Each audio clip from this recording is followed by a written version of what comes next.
بسم اللہ الرحمن الرحیم الصلاۃ والسلام علیک یا سیدی یا رسول اللہ وعلی آلک و اصحابک یا نور اللہ اللہم صلی علی محمد و آل محمد۔ ایک چھوٹا سا عمل شیئر کر رہی ہوں، آپ سب نے لازمی کرنا ہے یہ عمل، اور یہ مجھے موصول ہوا ہے یہ عمل، اور 3 سال سے یہ عمل شیئر کیا جا رہا ہے، اور جس نے یہ عمل کیا ہے الحمدللہ اس کی جو بھی حاجات ہیں وہ پوری ہوئی ہیں، مسئلے حل ہوئے ہیں۔ شوال کی پہلی تاریخ، اب جیسے کہ چاند رات ہوگی تو شوال کی پہلی تاریخ لگ جائے گی، تو آپ مغرب کے بعد بھی کر سکتے ہیں یا عید کے پہلے دن بھی کر سکتے ہیں، اور 1 سے زیادہ بار بھی کر سکتے ہیں، ٹھیک ہے۔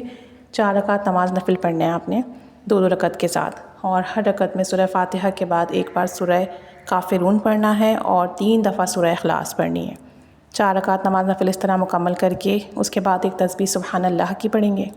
1 تسبیح استغفار کی کریں گے، اور 1 تسبیح اللہم صلی علی محمد و آل محمد۔ ان 3 اعمال کی 1 تسبیح کریں گے، اور آپ نے یہ نفل پڑھنے سے پہلے آپ کی جتنی حاجات ہیں، جتنی بھی دعائیں ہیں، جتنی بھی ضروریات ہیں، جتنے بھی مسئلے ہیں، سب کی نیت کر لینی ہے کہ اللہ میں یہ نفل اور یہ عمل ان چیزوں کے لیے کر رہا ہوں یا کر رہی ہوں تو میرے سارے کام بنیں۔ تو بتا رہی تھی وہ خاتون کہ یہ عمل 3 سال سے شیئر کیا جا رہا ہے، اور جس نے یہ عمل کیا اس کے بہت اچھے فیڈ بیک آئے، یعنی کہ ایک خاتون کی شادی کا مسئلہ تھا، رشتہ کہیں نہیں ہو رہا تھا، جب یہ عمل کیا تو ان کا رشتہ ڈن ہو گیا۔ ایک خاتون کی 18 سال سے اولاد نہیں تھی، اور انہوں نے بہت کچھ کیا، آپ خود بھی اندازہ کر سکتے ہو کہ اگر 18 سال سے کسی کی اولاد نہ ہو تو اس نے کیا کچھ نہیں کیا ہوگا، تو الحمدللہ ان کو اللہ تعالیٰ نے اولاد بھی دی، اور الحمدللہ اس عمل کی برکت سے۔ اور ایک صاحب تھے، ان کا باہر جانے کا نہیں ہو پا رہا تھا، ان کا میڈیکل کلیئر نہیں ہو رہا تھا،